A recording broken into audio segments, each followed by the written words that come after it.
G'day, mate. What's your name?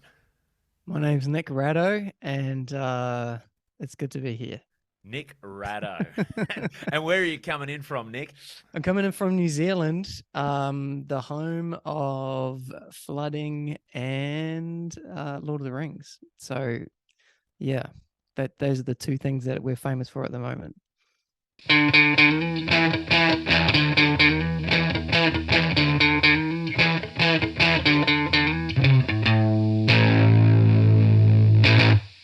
G'day, welcome to another episode of Crowdworkcast. My name's Andrew Barnett. Thanks very much for joining me.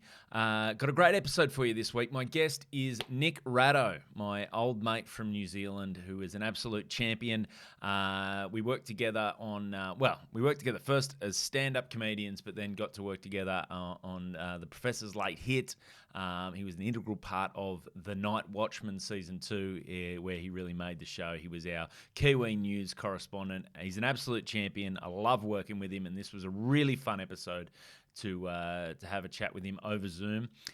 Now, this is the first one I've done over Zoom, so I'm still experimenting with all the audio and video and stuff like that. So excuse if the quality's not what it has been, but working on it. So I think it's still pretty good.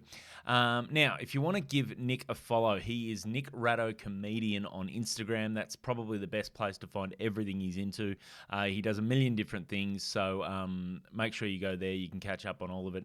I will say, if you're into podcasts, he has an amazing podcast called Socrates Walks Into a Bar. It's award-winning, this podcast, so check that out. If you haven't already given me a follow on Instagram, please do that. I'm Andrew Barnett Comedy on Instagram, also over on TikTok. 40-year-old man on TikTok, whatever, and on Twitter and Facebook. So yeah, you can find me, Andrew Barnett Comedy, on all those socials. Now, if you want to come see me live, I am coming to Brisbane Comedy Festival. I'll be there on May 6th at the Underground Theatre. My show is called How Good. So if you are in or around Brisbane or anywhere within striking distance, please come and see that show. I promise you it's going to be a very fun night. It's one night only, so hopefully we can fill that room nicely. Now, if you are in Sydney, good news for you. That same show as part of the Sydney Comedy Festival will be at the Enmore Comedy Club on May 20 and 21. Please get your tickets for that. Bring people, even if people haven't seen me do comedy or unaware, please just bring them along and we'll all have a very fun night. Melbourne, I will be coming down to Melbourne at some stage. I'm just trying to lock in some dates. I won't be doing a festival show as part of the Melbourne Comedy Festival, but I will be there doing a bunch of spots on shows and basically hanging out for a little while. So other than that, please, as always, just give me a follow on any of the social medias you like to follow on. Like and subscribe the podcast wherever you listen to it, or if you watch it on YouTube, please subscribe to the YouTube channel. All of that helps. Other than that, this is a cracking episode, so I'm not going to speak for any longer. Let's get into it. This is me and my good mate, Nick Rado. Okay, straight off the top, flooding. How is it? We've heard that it's pretty rough over there. How is everyone? Are you all good? Yeah, we're fine, and which is great, but equally, I guess the best way to sum it up is that so our street was absolutely fine, but then the street behind us was totally devastated. Oh, So yeah, they had and then there's a town up from us. So we live in a place called Orewa, and then there's a town up from us called Puhoi, and it's yeah. I mean, there's no funny names you could, no jokes you can make out of that town. Puhoi. Puhoi. They were like, we need to name the town something that no one will ever find funny. Yeah, exactly. Even the kids go past it and say, "What does that smell like?" So it's yeah. So they got they're like they're a small town. They've got like a village pub and village library, all that kind of stuff, and all that got flooded. The library got flooded up to the roof. So I don't know if you can imagine Wow. that. So there's a lot of warped pages and a lot of books that are just no longer it's one of those things where it's such a like people go, it's such a tragedy that that library, all those books that got ruined. But let's shrug our shoulders and go, when were we actually going to go in there and read them? Yeah. Well, that's why you haven't returned yours. Yeah, well, So that's exactly right. Yeah, but just at doing least your bit, Nick. they have no track of what I owe them, which is quite good. It's kind of like when the that plane went into the Pentagon, and they lost trillions of dollars. That's what I'm basically doing with the library book exchange. Oh man. So is it still raining, or have you had a bit of a No, reprieve? yeah, it's sunny now, and so our mayor had a bit of a shocker. So our mayor was playing tennis whilst it was happening instead of calling a state of emergency. And what happened was it happened on a Friday night, and it was the night of an Elton John concert. There was something else going on, and then there was like three big events going on in the city of Auckland. So there was like, I think 45,000 people going to Elton John. There was like a big game on or something, and then there was something else. It was about like maybe 90,000 people going into town unnecessarily. And so and so they called in a state of emergency at 6:15, and then there was no other communications until 10:30 p.m. And So so everyone five was just like, sets. yeah, totally, exactly. Exactly. It was a hell of a tennis match. And yeah, but it was so that was the people were a bit upset about that. And I get it. I do get it.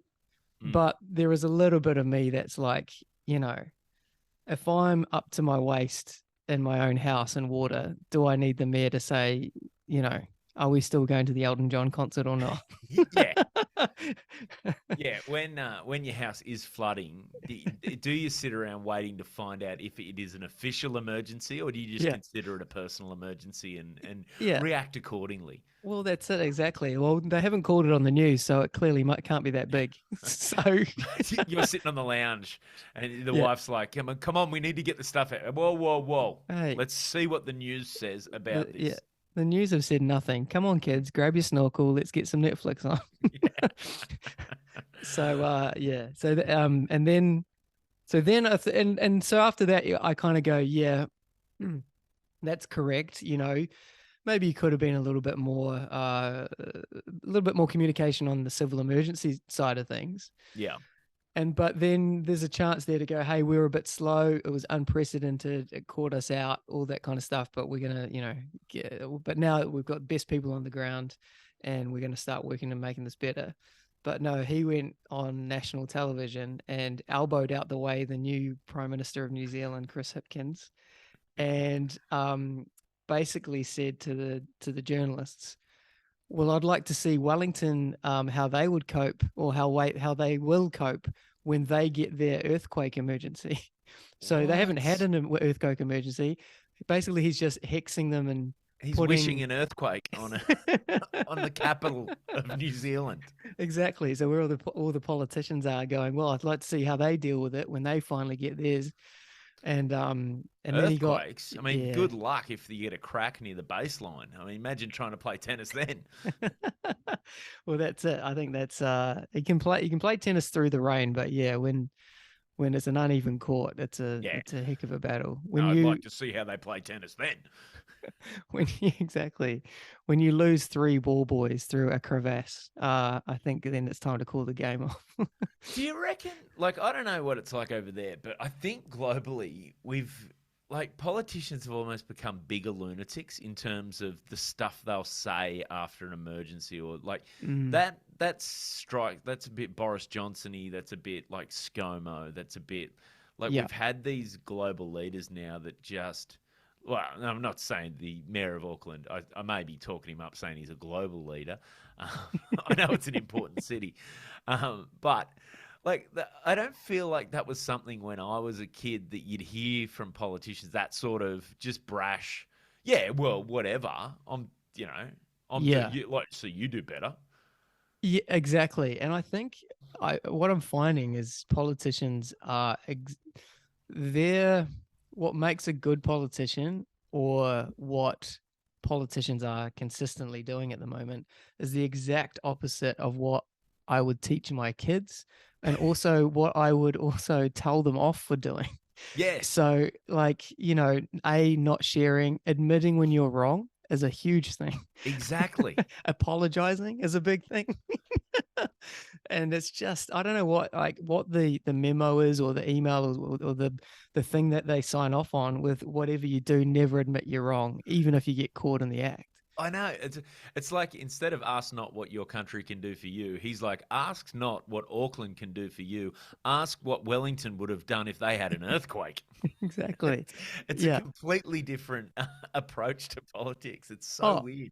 it's so weird. And it's like, and it would just easily be sorted with a, hey, listen, we were caught out. It's unprecedented. We're sorry, but now we've got our best people on, and how we're going to get out of this is together. We'll give you the resources, we'll give the money that's needed, or whatever, you know. Yeah. But then also the new prime minister did the opposite. So he's trying to be like one of the people now, because Yep. he's the new prime minister. His The name's Chris hitman. Hipkins. They're given a nickname. It's called Chippy, and I This is just, this is yeah, another thing we're going to come back to. These nicknames for politicians. just yeah. Well, it's the same as, again, what I would say to my kids: stop, don't give yourself a nickname. First Yeah, of all, you don't get to give yourself a nickname. That's yeah, first off. that'll be sorted out by your friends when you do something that you are either embarrassed by or stuff up royally. Yeah, yeah. It won't be a nickname you're proud of. No, The best you can hope for is some sort of variation on your last name. absolutely, Outside yeah, of that, it's yeah. an insult. Yeah, or an extension of your shorter name, like Yep. Nico, or that kind of thing, Robbo, or that, something like that. I think with the Auckland mayor, maybe he could be called Floody, Floody. or something like that. 111. It's a bit of a long nickname. It also is not very international as well. But yeah, it's that thing. But yeah, the prime minister did the opposite, where he is supposed to be running the country and sorting out stuff and sitting in a room and logistically sorting stuff out in a war room, going, here's our Yep. troops here. The Navy should be doing this. He was out there, and they did that old thing where they get the business shirt, but they roll up the sleeves, so Yes. they're at work. And he was out there with photo ops with wheelbarrows and moving people's mattresses and Oh, moving people's fridges, and helping to mop up and sweep up individual houses. I'm like, dude, I know what you're trying to do, but this yeah. is not the best use of your time. Let's be honest. We're not paying you what we're paying you for you to be a removalist. Exactly. Like, we're all willing to acknowledge that your job is mostly administrative, and Yes. that's Yeah. what we're looking for. We Yeah. just need you to coordinate. It's mostly just making decisions and going, yeah, we can spend this money to get those people who know how to lift mattresses, Totally. like, to get those resources in place. Not, hey, mate, well, where Yeah. was he? I didn't see, Yeah. I didn't see him at my place. No. I had to lift my own mattress out. Yeah. Exactly. And so it was kind of, yeah, just two very bad reactions to something that's quite serious. But apparently this weekend there's another storm coming, and it's supposed to be worse than the one we just had. So No, we'll see. So it'd be good to see what you know who's spell the Auckland mayor, or what game that he's going to play this weekend. yeah. Well, And let's see. also, yeah. Let's see if it hits Wellington, how they go, eh? Well, this is probably the thing that he's been conjuring up, Yeah, but he's just misplaced it. Now it's supposed to hit Auckland again. he's got a weather machine. Hasn't quite perfected it. He's like one of those cartoons with the evil mayor. That's all he's done, is using. It should have been a hint to you guys when he said, "I will move in." When he called the mayor's mansion the lair, that should have been a giveaway to you guys. Maybe this guy's why has he turned it into a skull in the side of a mountain? When he when he moved the Auckland Council offices to Rangitoto Volcano. Yeah. It's And, weird. All his assistants wear black turtlenecks. yeah, why did he carve his own face into that volcano? and have like the only way you could get in or out is through the mouth of the volcano, which is his mouth opening. So Oh, yeah, but yeah, so no, all in all, we're okay. We're bracing at the moment.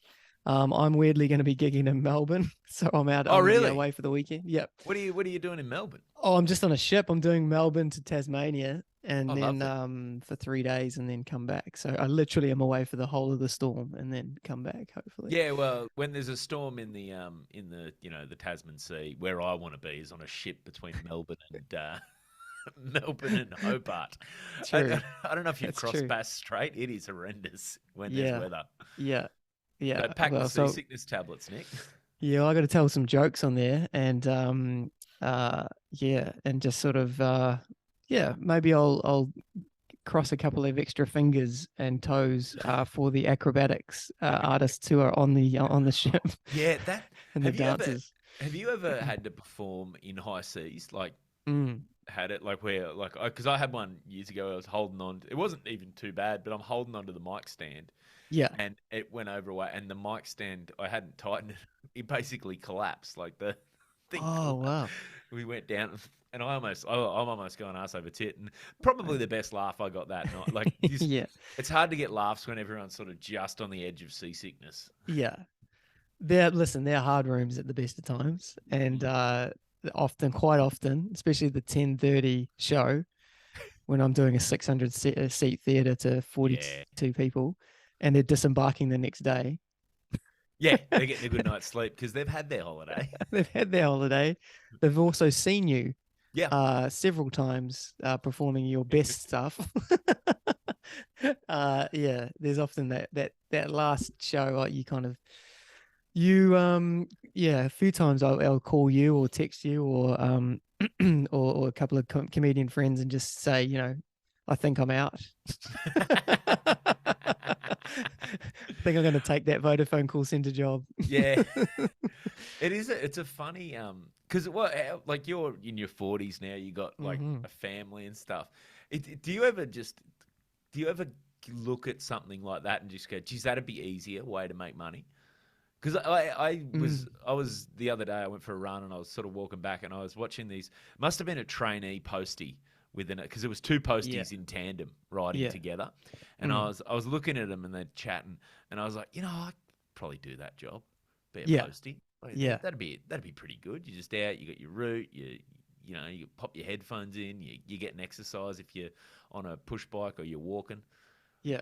Like, do you ever get that where you? Because the reason I think I was fantasizing about it was I was trying to work on new material, and I Oh, was trying to run it all through my head and get it sorted, and I just, yeah. when you feel like you're too close to it, so you can't work it out, like so Oh, it's just not coming, and I'm like, no, I'm never going to write anything funny again. This is yeah. terrible. I'll just be a postie. Do you have those moments as well? Oh, absolutely. Like last week, I'm currently writing a new hour now, and it's yeah, to go from zero jokes to an hour is quite daunting, Yeah. and especially when you have a really, really great hour that people pay you a lot of money to go overseas and and to Perform. perform that hour and go, we value your writing and your jokes and your Mm. performance and all that kind of stuff to then go again and go, you know what? Let's throw that away. Yeah. You And know what let's would be do even better? Starting again. starting again from scratch. And yeah, so I had that the other week where it was about a week and a half ago. I've got nothing. I've absolutely got nothing. But then, yeah, what I did was I found now I went on. So I had to go down to Queenstown for work, and the family came with me, Oh, nice. and because of the floods, it was actually for an insurance company. But because of the floods, they had to cancel the trip because they couldn't They have had to like do something. they had to go to work. They had to put their business shirts on and roll their sleeves up and have some Yeah. photo opportunities, and pretend like they were helping the actual workers. And so me and the family was sort of not stuck down there, but we're kind of stuck. Like it was all paid for, so we are just there, but I didn't have to work. And so we ended up having like this holiday, not for free because I had to pay for all the other stuff, but it was, hotels and flights and stuff Yeah. were done. So I was like, okay, this is pretty good. And then so I ended up just doing stuff outside of my house and with the family and doing that. Then just doing that different stuff, I then started to write some new stuff. So just funny stuff sort of came out of it, just by doing different things. Like the bit that I'm sort of talking about now is like, so it was raining. It was one of the afternoons we were in Queenstown, and we were it was me and Soph, which is my wife, and my two kids under 7, and it started raining, and we're like, we want to do something with them, but not they spend so much time on their screens anyway because we've had all these floodings and all that kind of stuff. So we want to do something as a family, not go to the movies, not do like a virtual reality thing or a laser tag thing or whatever. Let's do something as a family, but inside. So we decided to do an escape room. Oh. And with 2 kids under 7. 2 kids under 7. And now that was lockdown. Yeah. How quickly we forget. How quickly we forget that, they didn't know what the mRNA vaccine was going to, that was doing either. Oh, look, Soph, I've worked it out. It's a booster shot. That's what we need to get out of here. Yeah. So, so now I know why the kids get in for free, because they do not know anything about 18th century gold heists. What? And so we were in there, and we paid. It was quite expensive for what it is. It's like $88, and the record is 34 minutes for a team of like like a little family. That was a team of 2 actually. That we didn't have a family with us. I felt like the kids weren't helping at all with us, and and there was a 10-minute period in there where I was like, oh my gosh, there's actually a lot of pressure on me and Soph here to get out, because we're the only ones that are going to be actually trying and trying to solve the clues. But then it was like 15 minutes in where we were trying to solve a time difference riddle. It was like, if it's 10 o'clock here, what time is it on Tokyo? And they had like this international dial that you would go to and all this kind of stuff. Oh yeah. And then I kind of realized 15 minutes in that it was just going to be all on me, I think, to get out, because Soph said to me, how do they expect us to know what time it is in Tokyo if we've never been to Japan? And as I'm dealing with that, my son is literally peeling off the wallpaper, trying to find clues behind the wall. Like, he's actually destroying the room. I've seen this on Scooby-Doo, Dad. Yeah. You just got to peel stuff back. Like, I know, bro, that's not, I know there's like picture frames you can move and stuff like that. He's looking for the poster. He's looking for the poster of like the 50s movie star that he can pull back. And, oh, look, Dad, they've carved out a tunnel. Let's climb There's a tunnel here of the last family that got so desperate they had to carve out a tunnel. And then whilst all that's happening, my 4-year-old's yelling out, I can't breathe. I can't breathe. And then my son again, I said, after he goes, it's not under the wallpaper, son. Don't worry about the wallpaper. And then I have to console my daughter saying I can't breathe. And then he hands me like this, like broken, like deconstructed light switch that he's just going to hit, and then goes, "Is this a clue, Dad? Is this a clue?" I'm like, "Stop destroying! I don't want to pay more money than I need to." Hey, look, situation. Dad, they're coming in. People are coming in. We're coming in to help. It was so funny. And then so we're in there, and then it was just like all this stuff that was happening, and we're 30 minutes in, and we're still in the first, like, because there's 3 or 4 rooms you got to get through, and 2 and past, and locks and keys and safes you have to crack and stuff. We were still on like the second clue 30 minutes in. And I reckon this is how they should make money. They shouldn't charge you to go. It should be free to go in, but they should charge you money for every clue that you ask for. So, oh, nice. Yeah, because I would have paid $10,000 just to leave. Not for my family, just me. I, I think, Nick, that's technically kidnapping and extortion. Yeah, We're right. holding Okay. you to ransom. Yeah, okay. That's We're probably right. They locking you probably in thought this of that. room. You need to pay to get out. That is, Yeah. They oh, yeah. that's And what then a. the guy was like he was really quite, he was very good because he was like, hey, I'm going to take you into this world. It's this 18th century gold heist. Here are the characters of the world. He wore like a top hat and a cane, and and was talking in an oldie timey voice and all this kind of stuff. And then he gave us this walkie talkie, and to was the only channel was he on, and because we were so close to the reception, like we could hear the reception from through the room. And so he was clearly talking to these other people. So he'd forgotten that we were in there. Like he didn't realize it was still only on the second clue, half an hour in. And we're on the walkie-talkie going, please, can we have a clue, please? Can we have a clue? And he's not responding. And then he's obviously, oh, geez, I wonder how far they're in. They're only on the second clue. So he would just do this thing like the definition. He would come on and give these like vague clues, like the definition of gold will open up the world. And we're like, come on, mate, we need more specifics than that. And then in the end, like towards the end, like an hour in, he was just saying, it's 12. The code is 12. No, the other way. No, never mind. I'll Yeah. come in here and do it myself. No, it's not a riddle. Yeah. It's just 12. It's just... Sorry, guys. Sorry, guys. 12 is also the number of groups we have waiting to do the escape room after you. So please just leave.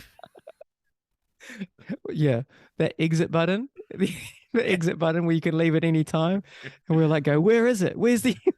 Yeah. It says exit. Yeah. It's big and it's red. It's big and it's red. It's What not do you think another he means clue. by that?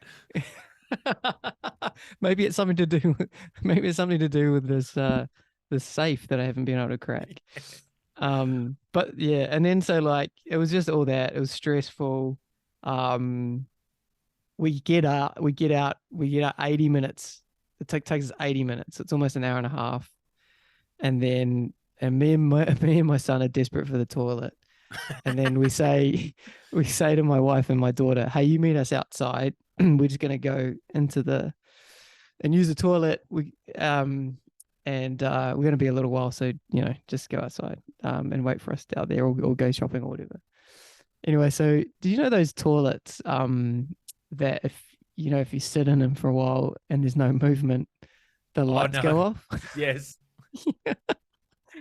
So all of a sudden, we're in a second escape room.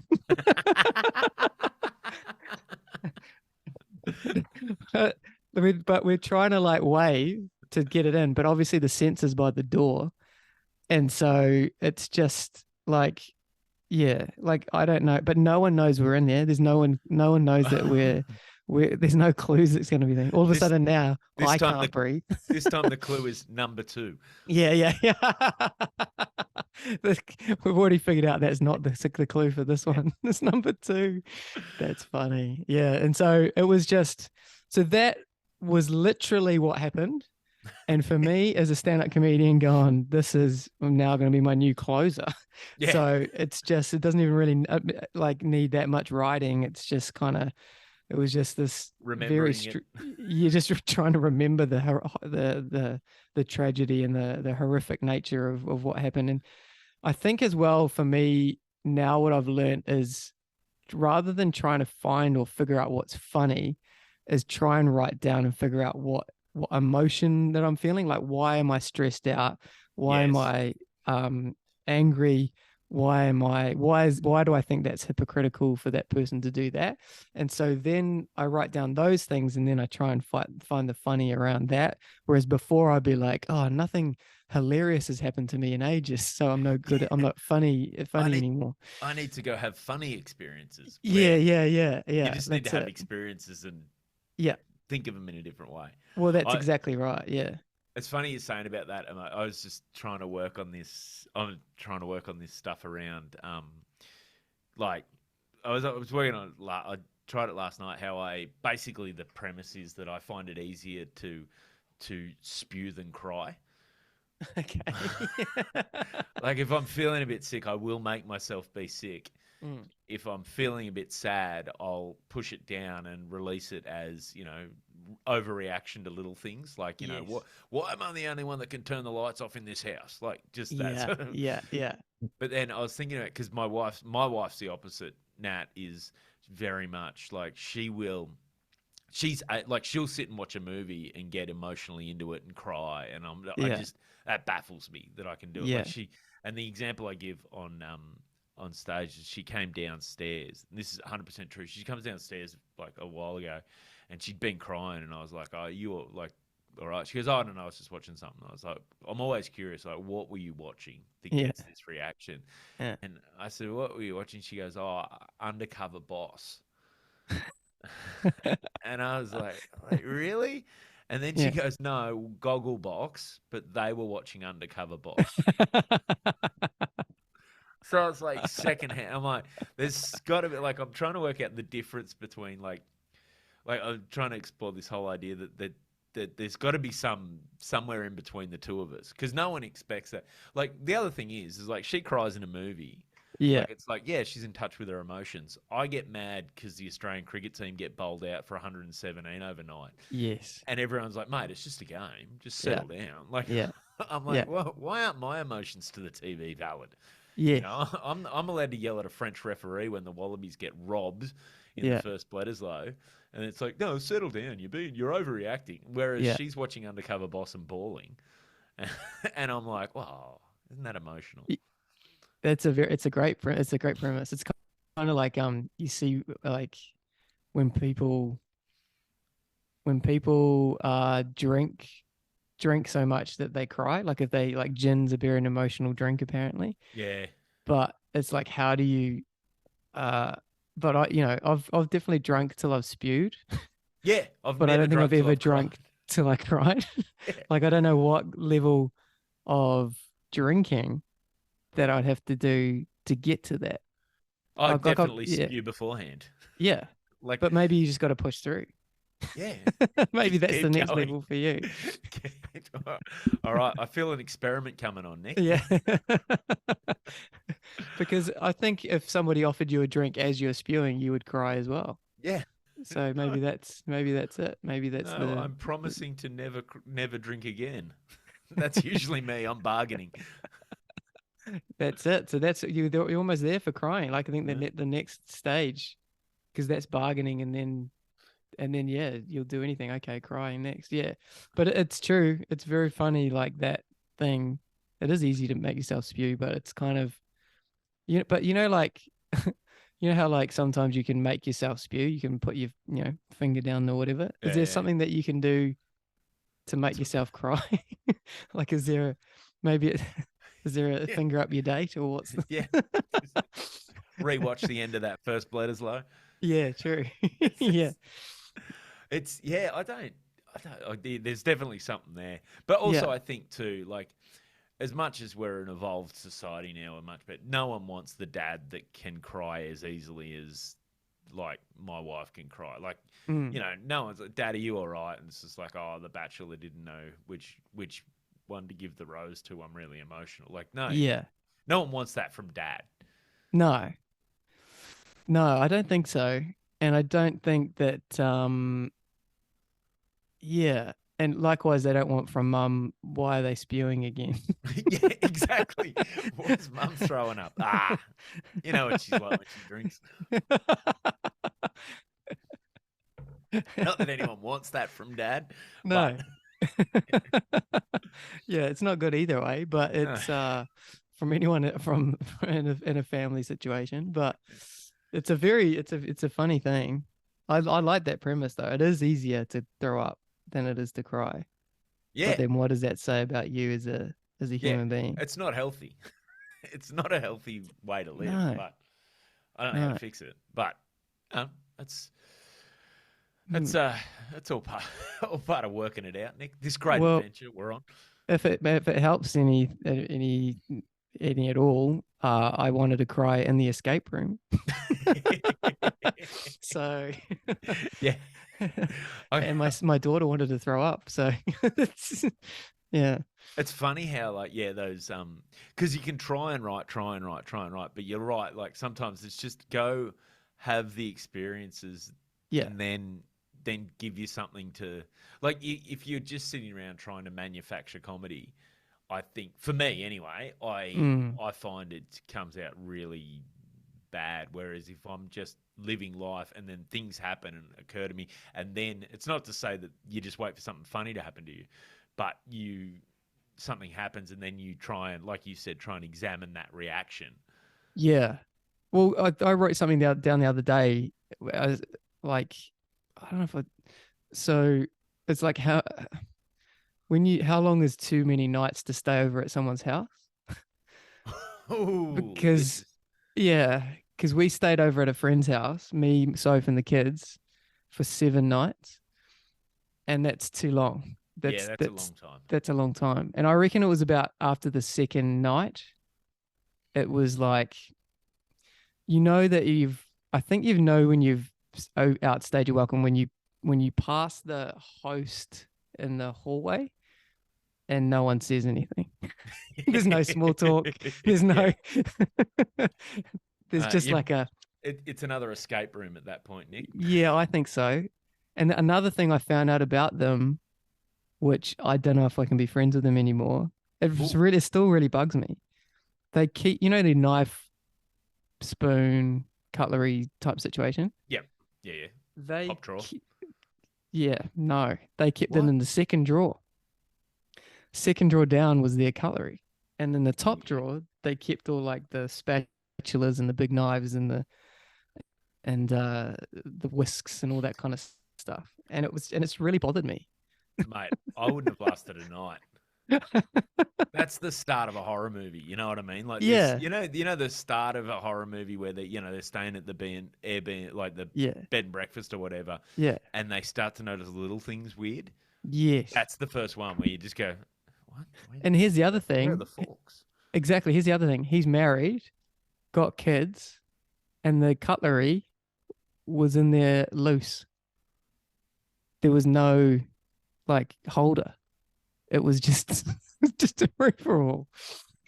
Nick, And I'm like, you I kind of get it for a stayed bachelor. in a Yeah. barn with animals. That is second drawer, no divider. No divider. What? That Yeah. And I kind of like bachelors. Yeah. If it's your first, maybe flatting situation. But I'm thinking anyone over 21, I think that's not acceptable. Yeah, no. No, if you've left uni Yeah. or finished your apprenticeship, Yes. that's no dice anymore. Isn't it? That's you know what I think too is going to be interesting is because they've got kids. How old are their kids? So similar to us. So it's like 8 and 5, 7 and 4 See, type vibe. Yeah. because when you're that age, you just what is at home is normal because that's your world. Mm.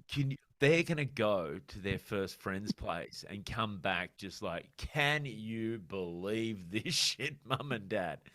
Not only did they keep the knives, forks, and spoons in the top drawer, Yeah. but they all had their own little spot. Yeah. Like, what lunatics? Like They're they probably won't going to even know label. they're weirdos. They're probably going to label them with OCD or autism Yeah. because they're. Look at these Uh, uptight people, eh? yeah.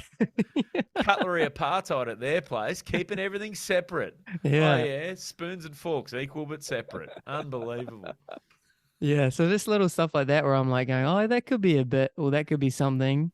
But again, it was living life. It's a real thing. And yeah, it's just like kind of then like sitting down with that and going, okay. And then for me now this new hour, I'm like, okay, well there's two things there that I can get off the ground running with Yeah, and then go from there. But just yeah, build. yeah, every now and again, I think over the December January time when there's no money coming in, Yeah, you that's start to when the go, you stress. start to think of the other jobs that you could be doing. But yeah, it's but When I everyone think else I'm is all on in paid now. holidays, you mean, Nick? Yeah, man, that's the dream, right? Paid holidays and paid holiday because that's what. So I'll take my family on a holiday. I'll take them for whatever 10 days, 2 weeks, or whatever. But it's about 6 weeks to recover Yeah, because you've got to pay for the holiday. and then you're not working those 2 weeks, and then there's sort of almost like a lull or a whatever, work begets work for us. So then people don't see you around. Yep. And so they don't get booked for a couple of weeks. And then because we have to do invoices, those, even if we have work booked in, that money's not There's a coming to gap. us for another month. Yeah. And Like if someone minimum. does pay your invoice when you're on holidays, Yeah. in your head, it is like, well, that's free money. Yeah. I'm on holidays. Yeah. Yeah. Hey, good news. We've got more to spend on our holiday. Exactly. So Oh, it's interesting. But in saying that, I'm all in. I'm all in. I think I'll do side hustles, but yeah, I'm all in terms of the comedy thing. I'm going to be doing it till I'm 97 or something like that, 100. I'll be that guy. I'll be the yeah. guy that goes 1 year too long. Yeah. Yeah.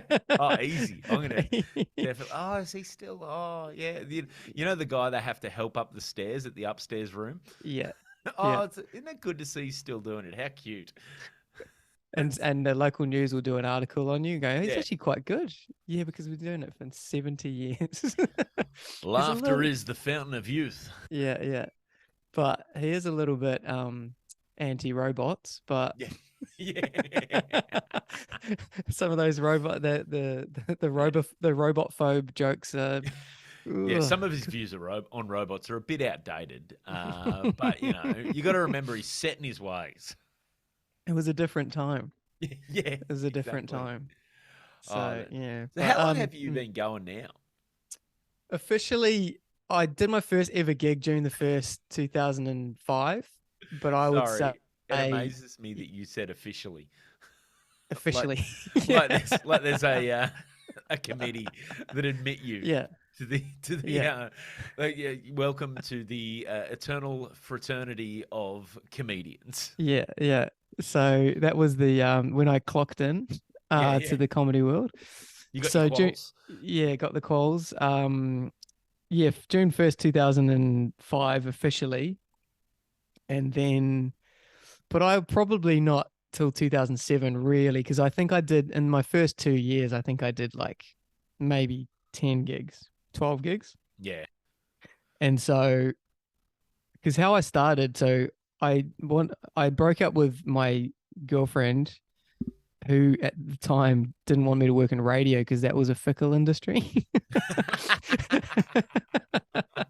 Glad you took her advice. Yeah, so I couldn't then go to her, hey, my dream is to be a stand-up comedian, and for that relationship to continue. So when we broke up, I was like, oh, I can finally do the thing that I want to do now.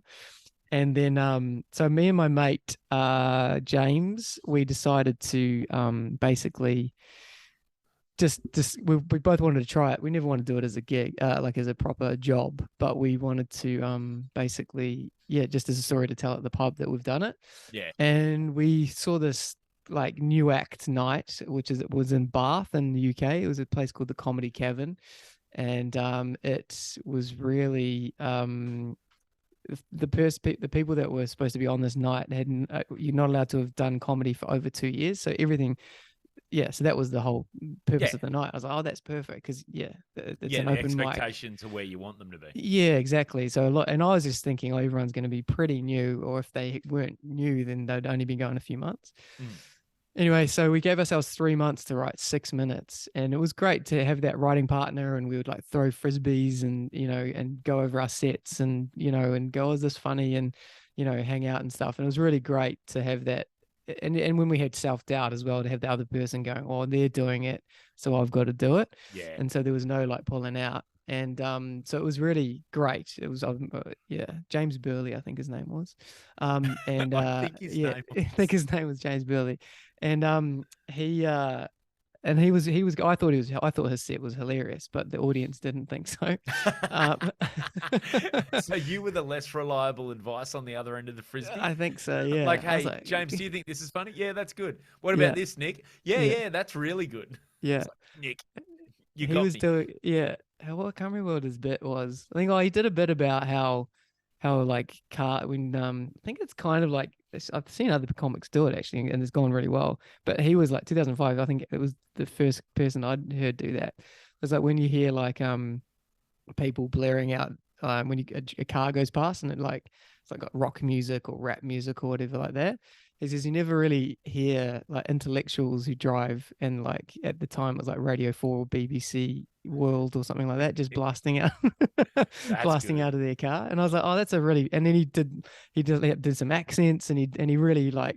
I thought it was hilarious, but they, I don't know, for whatever reason they didn't go for it. And so, and then I did the show, and it was like, and friends turned up, and I didn't realize that it was like that's not a thing that you want to be doing. I always just had like this naive thing of like, yeah, come on, the more support for me, all this Yeah, kind of yeah. stuff. You guys will find it. It won't be awkward at all if it's not No, very funny. yeah, exactly. And so I did, and then I did it, and it was all a blur. I remember, yeah, I can't even remember the jokes I did. I think it was I just sort of basically blacked out of the memory of it. But I remember it going really, really well.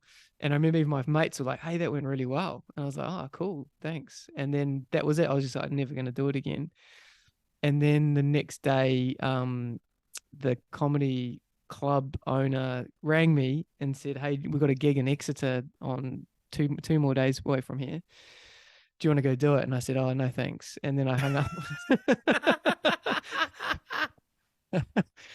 And then my mate, I told my mate, and he goes, you got to call him back. And, I was like, you got to do it. And I was like, okay, cool.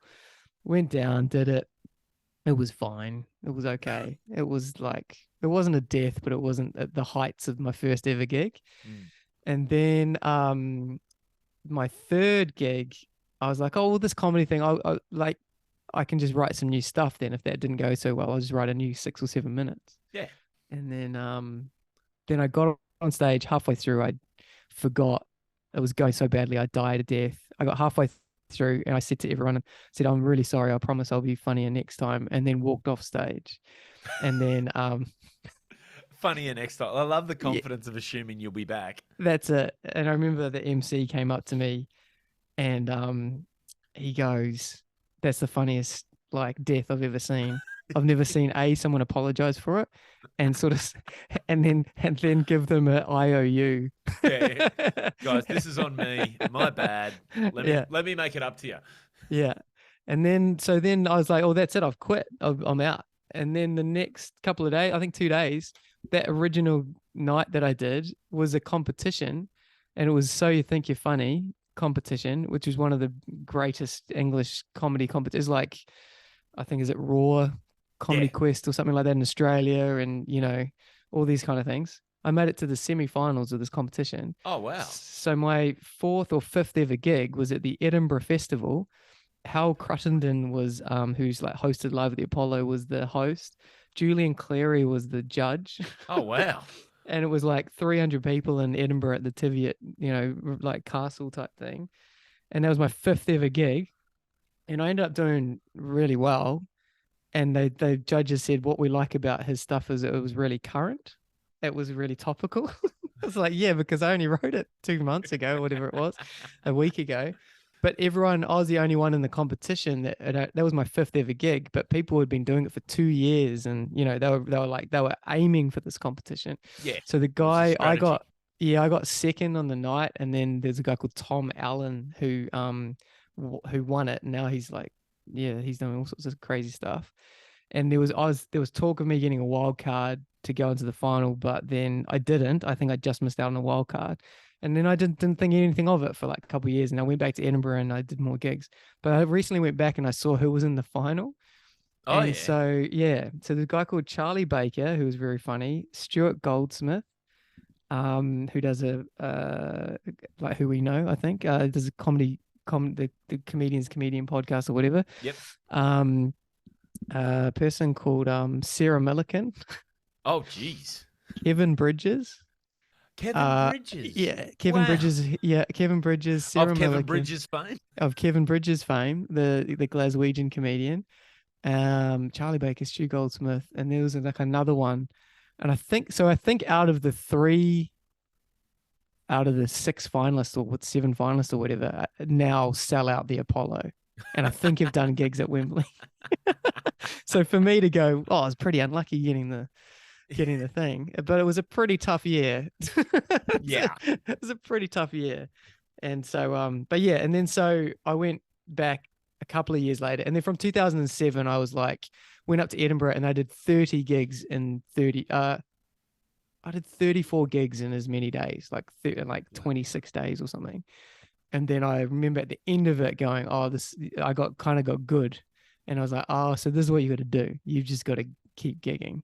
Yeah. And if you want to get better and go good, this is what you got to do. And then, yeah, so from 2007, I would say now is when I've been going for. So what's that now? So 14 years, but kind of, no, maybe even more than that. What's that now? 15 years. 15 years, yeah. Yeah, so 17 years officially, but I kind of want to say 15. 15. Yeah. 17 years if I'm trying to sell myself, and 15 years if I'm trying to. Yeah, it depends if you're, on a flyer for a corporate, 17 years experience. Yeah, exactly. Yeah. If you're talking to other comedians, about 15. Yeah. Well, I've only just, full time I've been, as a job, 12 years, 13 years. So, yeah, but full time as this is my only profession and not doing a side hustle. Yeah, 13. This will be my 13th year. That's incredible. That is just in and of itself is an incredible. That's the hard bit, especially because you like your Kevin Bridges of the world or whatever. That's right. You know what I mean? Theirs is the career that most people understand, but it's the existing at the level where you're not the household name, but you're still able to make a living. That's the real. That's the challenge. Yeah, exactly. I'd say only in the last 8, I'd say 7 to 8 years there's a living.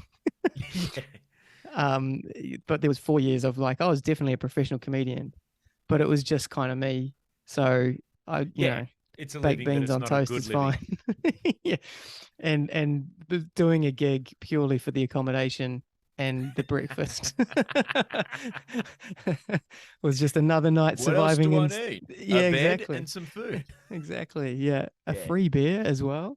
So yeah, it was yeah. So, but yeah, I think that's right. It's like that. It's kind of thing, and I think that's why it's hard for our family members and people always. I think on my comedy festival blurb this year on my quotes, I've got Russell Howard said, XYZ, great comedian, all that kind of stuff. Rob Brydon said, amazing, fantastic comedian. And Nick's auntie said, have you thought about working in real estate? And it's kind of like that is at every single reunion, even now, 15, 17 years in, they're always going, so you still, is that still a thing you're doing? You do little sketches. You still doing your sketches? Your skits is what they call it. Yeah, I love the skits. The skit. You're still doing your little skits. It's the most undermining thing you could ever call something. It is. It's like you can be reductive about almost anything, but that's the one that gets a comedian. Hey, how are your little skits going? Yeah. Not skits. In fact, that's for anyone listening to this podcast, if you ever want to get the ultimate diss is that to any comedian. Still doing their little skits, are you? Yeah. I get a bit of that, but how are you how do you make money?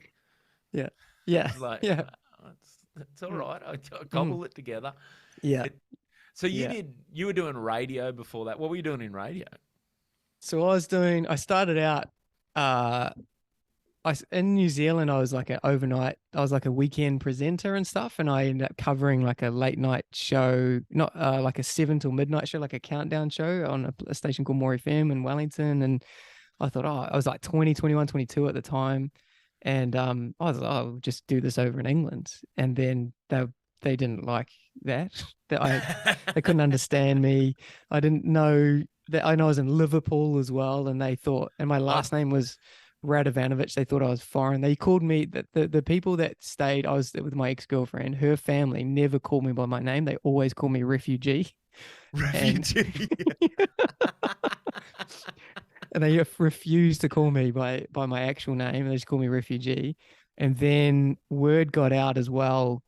Then the neighborhood started calling me refugee because I went out because they got like the Mr. Whippy ice cream vans and stuff that come around, and it was summer, and I was like, okay, I'll go get an ice cream. And I went out in my bare feet and just went and got an ice cream and then came back. Apparently you never leave your house and without shoes on. Apparently, that's like the ultimate and like in class no-nos In Liverpool. and Liverpool of all places, because they're so fighting for like what is upper and middle and lower. Oh my They're just God. like looking at anything going, well, at least we're better than that guy because he doesn't have any shoes. See, that's crazy because here, and I imagine it's the same in New Zealand, middle of Yeah, summer, yeah, whatever. yeah, You, you don't need totally. shoes. Yeah. Absolutely. Yeah, exactly. And so I remember one year I went a whole year not wearing shoes. I was a Yeah. lifeguard. I was a lifeguard uh, at the pool, and I just remember my jandals would always get wet, and I was like, I just wear, and I'd stand on a one of those I don't know what the official call is, but like they're swimming those flutter board things. I'd just stand on that. Yeah. That was my shoes We, for a year. mate, as kids, we used to like getting into summer. We used to deliberately walk on the start of summer. You'd walk on the asphalt to That's try and it. get your calluses up, That's just exactly so you right. didn't have to wear shoes. It was a pain. Yeah, It's like when I like you hear these like I've heard of a few times like on Joe Rogan or whatever they talk about I don't get men who wear flip flops. yeah, Um, it's yeah, like what if you have to fight? Well, you kick your thongs off. What are you talking about? yeah. What, you don't think cavemen fought in bare feet? Well, You that's crazy exactly bastard. right. Exactly right. And you can use it as a weapon as well. You just throw Yeah, it at them. exactly. And you use it as the weapon of confusion if they don't get us. Then you're just like, I don't understand. Exactly. Yeah, but yeah. So I worked in radio there. I handed out stickers, and I remember my first day. It was April Fool's Day, 2004, I think it was 3 or 4. And I was like, I've got a gig in radio now. I'm handing out stickers. I'm just putting stickers into the back of people's cars. I'm doing a gig in radio, and that was the only work I did on that radio station for the whole month. And I had to get up. I had to get this job as a and this is no euphemism. I was as a fruit packer. And so and so I was there was me, and it was like a fruit and veg packer, and people I don't even know, must have been for like a small grocery. It was before like what is it, the click and collect and stuff. Now it was more for like greengrocers and that kind of stuff. It was like a big warehouse, and then we would sort of Oh, ship. They would have so like 30 lettuces or whatever like that, yeah, and so small order. corner stores, yeah. Yeah, yeah. And so it was me and this really heavily Scottish guy, and we were the only ones, and it was quite good because we could take home the fruit and veg at the end of stuff that wasn't thing. So I was like, not only getting paid, I'm also getting fruit and veg to take home as well. So you're Which getting fed the as well. Scottish guy, let's be honest, he's not going to steal a bunch of I us. got double. I Yeah. got double. He was only but I would give him my extra iron brew drink, and that would be fine. But I always remember this to this day. Like it was fun work because it was like physical, but it was like kept your mind busy. But the music was playing, and it was fine. And I remember on the radio, Funky Town came on. And I just, to this day, think it was the funniest thing I've ever heard, as a really heavily Scottish guy singing along to the words of Funky Town. So he was like, "Won't you take me to Funky Tune? Won't you take me to Funky Tune?" And I just remember losing it by the cos lettuce, and it was still one of the funniest things I've heard and seen today. Heavily bearded, he looked like a dwarf from like Lord of the Rings, singing along to Funky Town, and So it was genius. And then so then I did that sort of and then I just sort of worked my way up in the radio thing, just made myself a nuisance, and then I became the out and about guy. And then I became the producer, then I became the deputy program controller, then I became the program controller, and then I what got the hell's a program so controller? like a program director, so like who Hey. runs the whole station. So it was like, hey, I think we should play this song here, and we should hire this talent here to go on the radio, and all that kind of stuff. And then I got headhunted to go to London to do breakfast radio for Heart Breakfast with in London, which is like huge. It was huge. It was Leicester Square. It was like Oh wow. Hugh Jackman was coming in every day, Mariah Carey, just all sorts of like people Big just pop in, celebrities. big like A-list celebrities. Like I think Bradley Cooper came in one time. Who was the guy? Oh, Jerry Springer he came in. Jerry, Jerry, Jerry. yeah. And the We watched greatest. that. We watched Oh, Jerry Springer on this just on.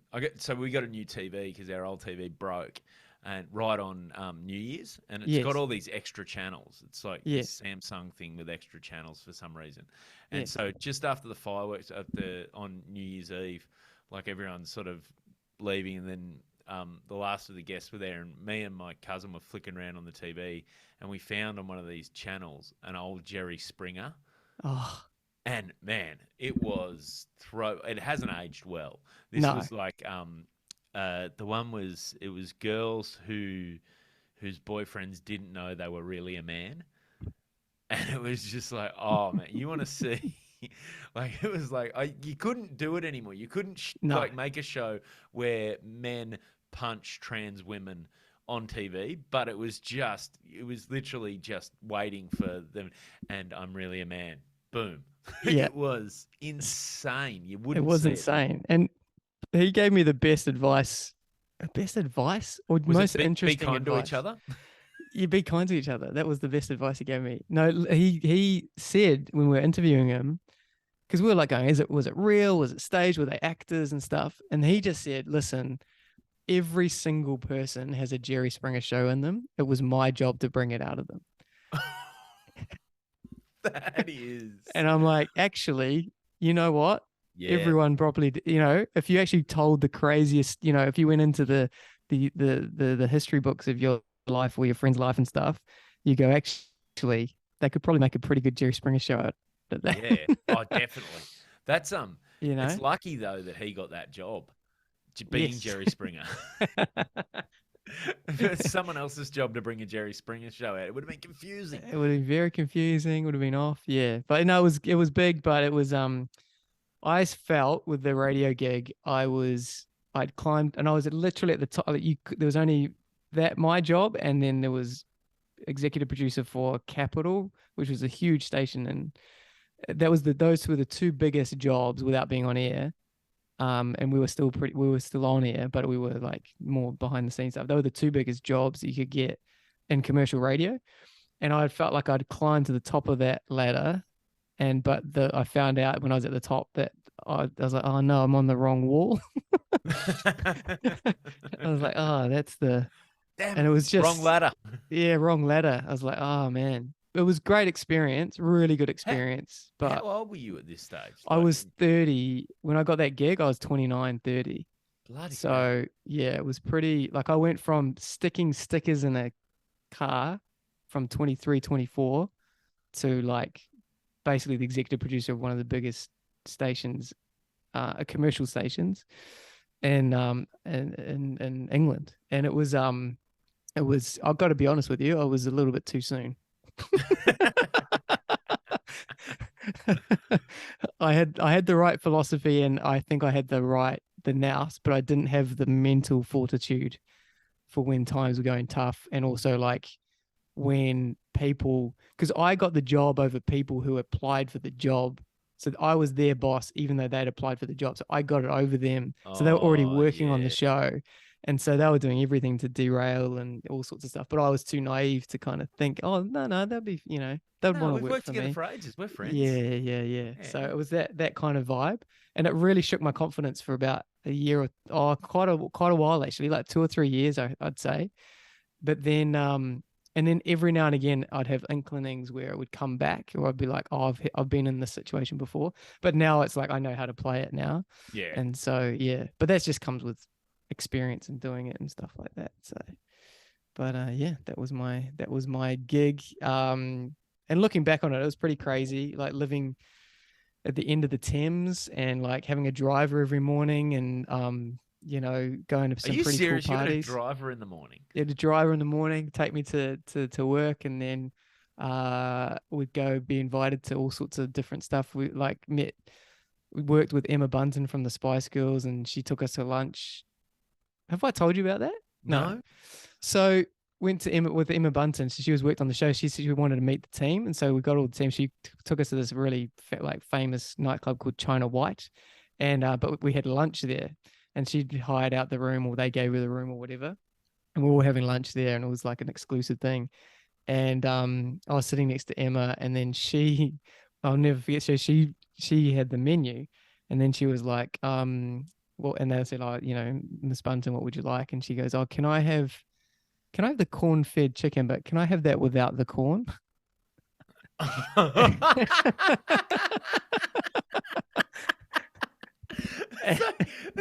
Sorry, we're Yeah. gonna have to go back in. We're gonna need a time machine. Yeah. Yeah. That's amazing. But because she was Emma Bunton, the waitress goes, yeah, certainly, Miss Bunton. I'll ask the chef. We see what we can do with that. And waitress went away, came back, and said, "Yep, we can do that for you, Miss Bunton." And I was like, "Well, excuse me, can I have this jerk chicken? Can I have mine? Can I have mine not jerked, please?" If that's so, yeah, incredible. the grass-fed beef without the grass. It's kind of like, but that was the power of her, and that was but also set her up beautifully because she wasn't that intelligent, but she just had this confidence. She was just famous. She was just so famous, and people would just bend over backwards for you when you're famous. And that's what I didn't like about working in that job, is that fame outweighed talent. So I think personally, I was very talented at the job, but I wasn't the coolest, or I wasn't the, I would be more the Moneyball kind of person. I would I wouldn't hit home runs necessarily, but I'd get base hits every time. I'd get on base every time with the content, and that would add up, and then people would follow you, but you need like consistency of like months and years to build that audience and to build it. So yeah, so that's what I'd say why I sort of got out. And also I was doing comedy late night and doing early morning breakfast. So yeah, that doesn't seem like doesn't a great lifestyle combination. Yeah. How popular were you though in the comedy rooms when people realised your job? Like lots of people thinking, were there people going like, "Oh, this is a guy who might be able to help with comedy"? Yeah, a little bit. Like, not so much. Oh, a little bit. Am I making you question all your friendships in London now? Yeah, pretty much.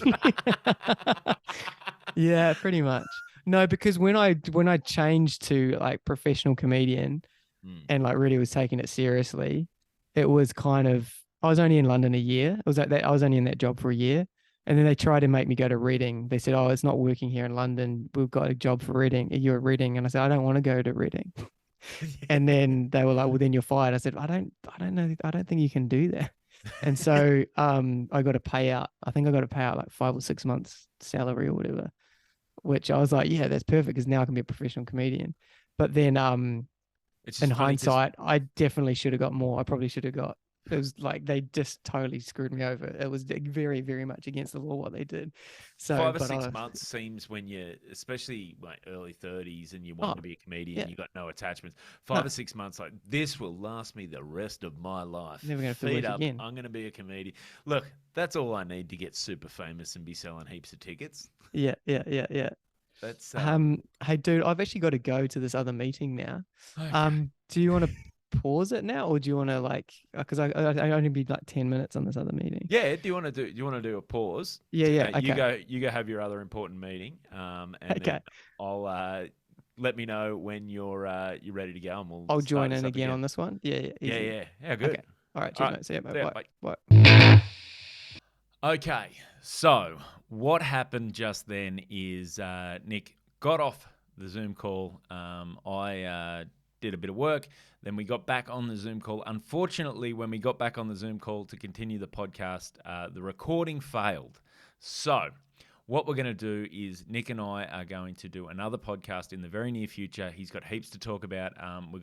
He's just gone over to the US a little while ago and recorded a bit of a special over there. So that's getting released, and so we need to make sure that we can promote that. So I'll get Nick back on in the next couple of weeks just to just to go over all the stuff we missed and just to continue our conversation. I don't know about you, but I was thoroughly enjoying it. So apologies that the recording failed. But the good news is you'll get a whole another podcast with Nick Rado. So once again, thanks very much for listening. As I said before, give Nick a follow on Instagram, Nick Rado Comedian. Give me a follow on Instagram and all socials, Andrew Barnett Comedy. And hopefully we'll be back very soon with another Nick Rado podcast. But thanks for now. For now, thank you very much for listening. And I'll catch you next week. Bye.